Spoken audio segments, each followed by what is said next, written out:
For church, now I hope so. BBI come.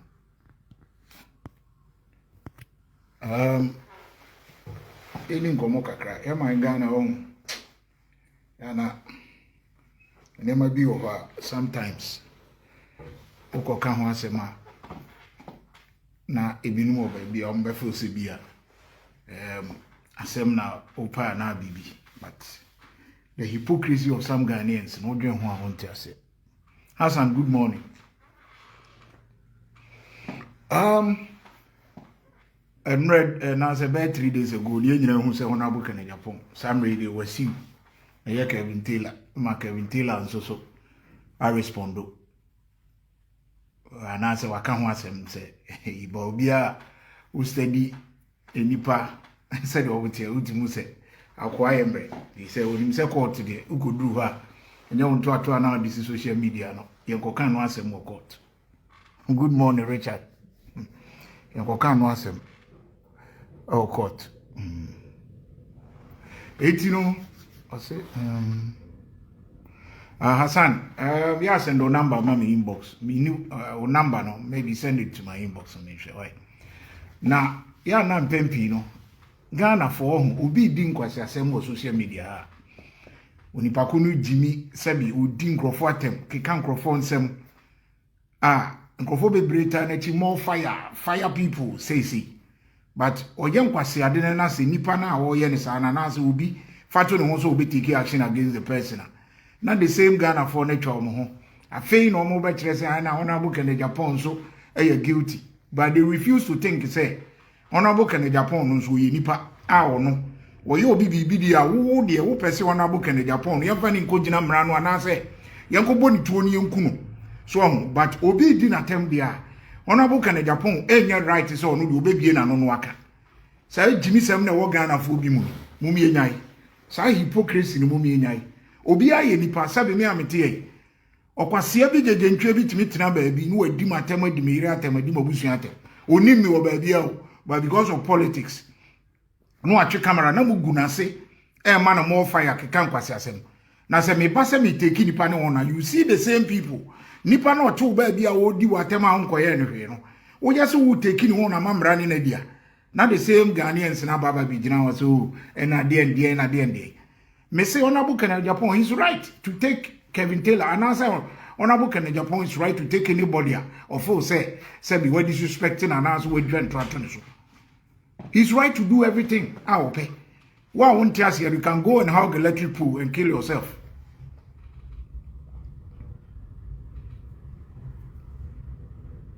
Enoch Michel, Ohinaba Michel.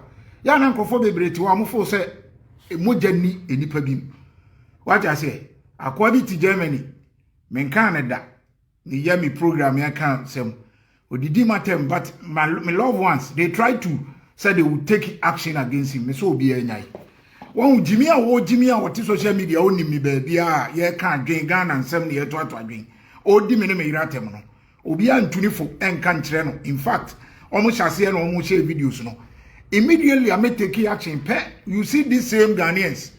Eba be gina say o Kofi e na de omo abesa be gina social media asa ba be kan say ama wo a say be kwase a woni mu ba bia na because of social media wo gina ba bi di watem no wo take action against the person. The same people who come here on social media say and so no mu share the video say some of them are sharing the video na me no nipa bebre no ni makasanka akwa no so ti Germany ya sa akwa na friend no hini David nka be so ko no ka djuma be di no ka be chen Kevin Taylor dia ka ende ne ko no na penny bi pa na ne makasa na me respect penny no penny bi pa na Germany ni ya what I say ka djuma me di no ka next time o me trans social media ha endi obi atem biu hwe me slow obi but me respecting penny for it obi ne me kasa o ti Ghana for say nya atwom no obi ti ba bi obi nya ne hwe sa wo no obi nya adwen na nya atem bibie obetuma be kire wa adwen se nipa ni bedi watem o kire na adwen na o kan sema nya atem it Honorable Kennedy Japan sabi owo ho se Kevin Taylor didi na atem keka ka don't think say ko beti because second Kevin Taylor didn't attend me, but we can't try to so. He has lied against him, and a lie so now I can so. Eson. Anything Honorable Ken said, men tenacity, Emma lies in your juma. He lied, and not him did ye, Kakasu didn't attempt, but he lied. Was it Honorable Ken Afedi and Ra? Or no Kevin Taylor now be now saying, Honorable Ken and Emra court, Emra me prove say, or catch say, Ken can when TV so say, young Kobo Ameswali, now one. And no young can walk. Kevin Taylor know him. The lawyers by now, they have told him how the case will go.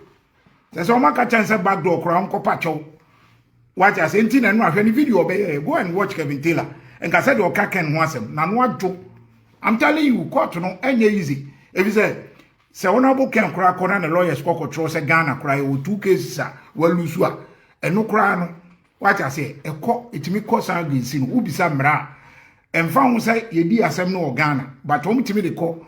Say, I am part on Crawford too. Now, case say, woman say a different jurisdiction. And no cry, no, it me only. And the more Ghana for now, and I'm say, and a honorable Ken, and we know the Dean Crawford attempt. Time and I can tell a chant or Tunisono. I don't want to me and can say, Moisi. Hypocrites. And I'm for second do Nipa. Can a Japan so nipa? Can a Japan so hard before?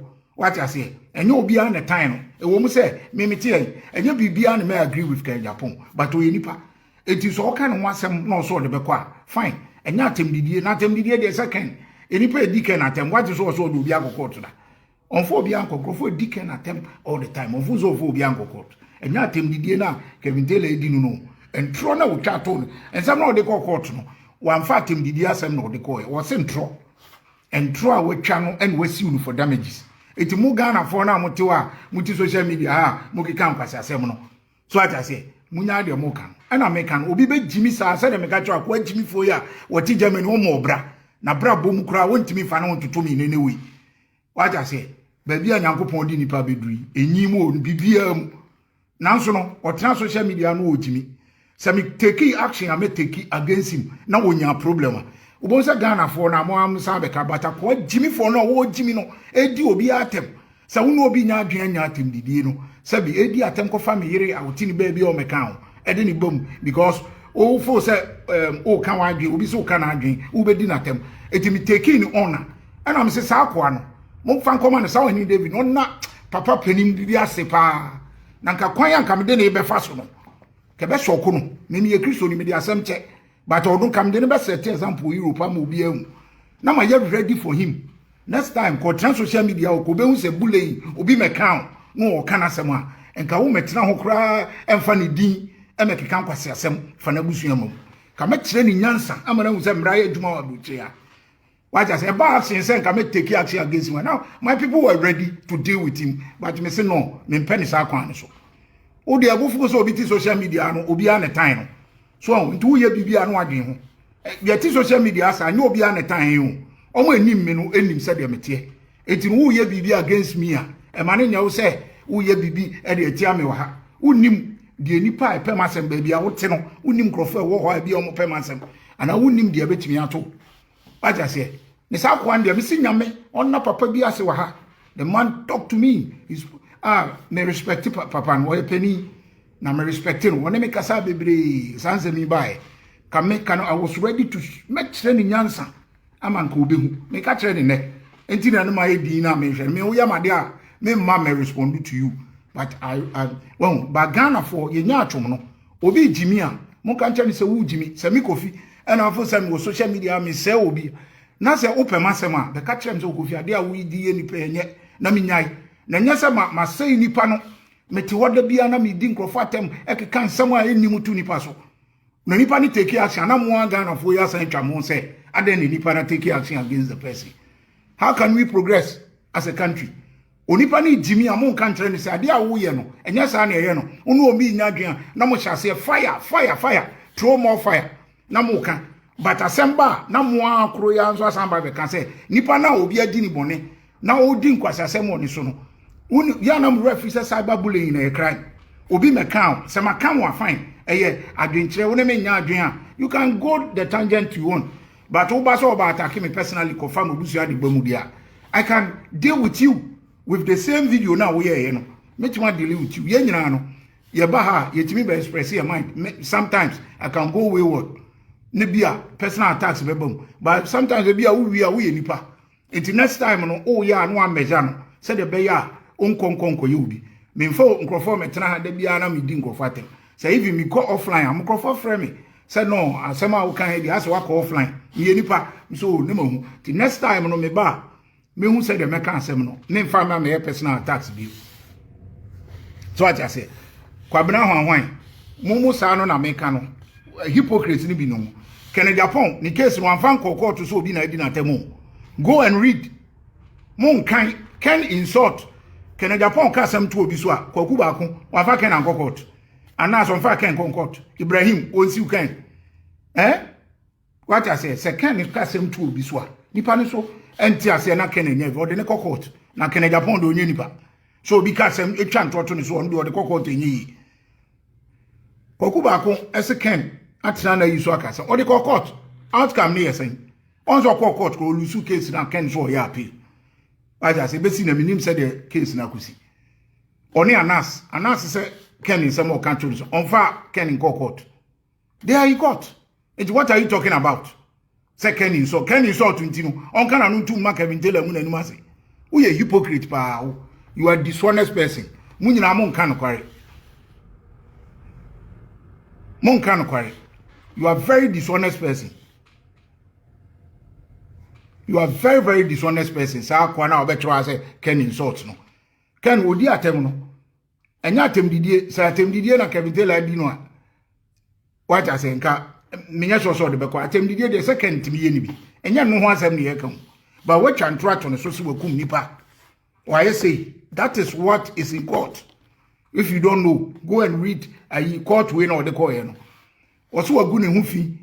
Wadi ntrato no enye atemdidie obedidi Ken say atemdidie de enye atemdidie na Ken de court wanfa atemdidie ne court eti no monwen na munya hypocrisy no e won so medim besia